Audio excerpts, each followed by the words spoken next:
course, Steph Curry passing Wilt Chamberlain as the Warriors' all-time leading scorer. That's going all the way back to Philadelphia and, of course, the last 50-plus years in the San Francisco Bay Area, both in Oakland and San Francisco. And he's up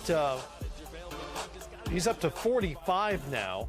He's knocked down 9 of 14 from three-point range, 13 of 19 overall, and they lead the Nuggets 89-83, so he's going to be sticking around with more than a quarter to go. Give the fans some perspective on the greatness of Wilt Chamberlain, though. Well, this is not meant to context. take anything away from because Steph he deserves Curry, this. who's a two-time MVP, is obviously a first-ballot Hall of Famer and one of the all-time greats. Wilt Chamberlain amassed those numbers, 17,783 points, in 5.5 seasons with the Warriors. Steph Curry is in his 12th year as a Warrior. Wilt averaged 41.5 points a game during his tenure. And and Wilt didn't make any threes. Not a single three. And barely made frees. Right.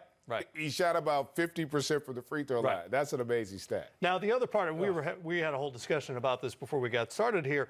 It's also analogous to the way you can't really discuss three-point shooters now relative to the great three-point shooters in the 80s, just because of the sheer numbers now. So many players are taking so many more than they were back then. The opposite is also true. The players like Wilt Chamberlain, who played in the 60s, played in an era where the possessions were way up. They played incredibly fast, and they played near the rim. Yeah, they did. But like you said, this is really about Steph. We have to pay homage to the greatness of Wilt Chamberlain. But Steph Curry, what he's been able to accomplish. Think about some of the other greats. Rick Barry was, one of the 50 greatest of all time. Incredible scorer. You had Chris Mullin. A lot of Hall of Famers that have wore that uniform for a long time have not accomplished what Steph has accomplished. And on top of that, he's got 3 rings to go with it. So what an incredible accomplishment by Steph Curry. And, he's only got 45 tonight. He's not too caught up. But, he has been amazing with what he's done this year. And in a lot of ways, I think he has actually validated his greatness. Because there were more questions about a guy who had won 2 MVPs and 3 World Championships coming into this season than I'd ever seen about a great player.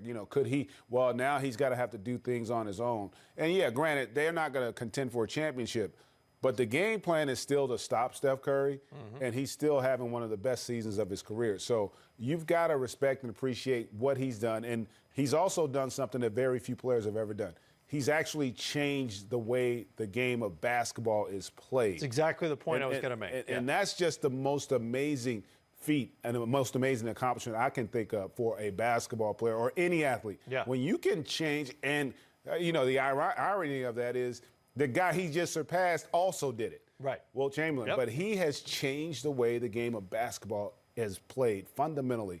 It's just an amazing achievement by that young man. And I'm a huge fan, and I'm looking to see what ultimately he takes that total because looks like he's got quite a bit left in the tank. He's got a little ways to go, and of course his ascendance, Channing, and the way the game has changed, that happened largely during your NBA career. How different was it from beginning to end for you as a result, if not directly but indirectly, of Steph Curry and what he did?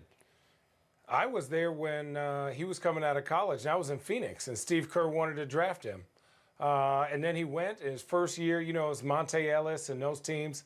And he had his ankle injuries. And we were like, and I remember everyone was like, this kid is one of the best passers. Then all of a sudden he started shooting. And then Clay came around.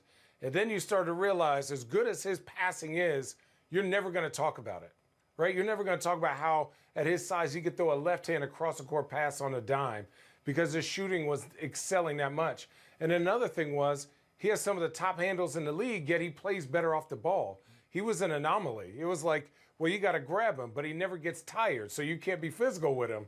And then it's like, can he finish? And this year, my biggest question was, is he going to be able to take that responsibility of doing this and being consistent attacking the rim? Obviously, he can shoot the 3. We all know that. Obviously, he's the best. I think he's the best shooter I've ever seen in my life, best shooter who's ever played the game of basketball. He's attacking the rim. He's bigger this year. I think I'm more scared of what he's going to look like next year with Clay, with more additions, right? Because, for me, he's shown what he can do with a healthy team. Wiseman being out. Obviously they've had their ups and downs this year.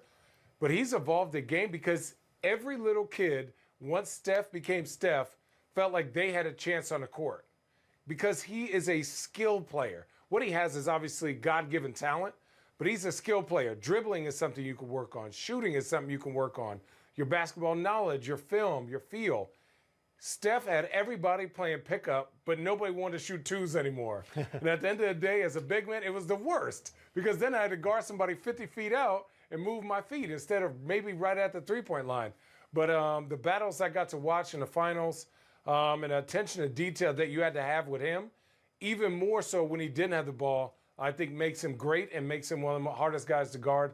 And even as a big man, even if it's not your man, if he curls off that screen, you got to be so attentive to what he does, how he's moving, and no space is close enough to him to stop him from shooting, as you've seen those highlights. Yeah, it's a good point you both made. He hasn't just changed the game at the NBA level. He has changed basketball worldwide. If you go to any gym around the planet and watch kids play now, they're not working on the mic and drill. They're not working on their layup game necessarily. They're out 25 feet away from the basket trying to shoot like Steph Curry.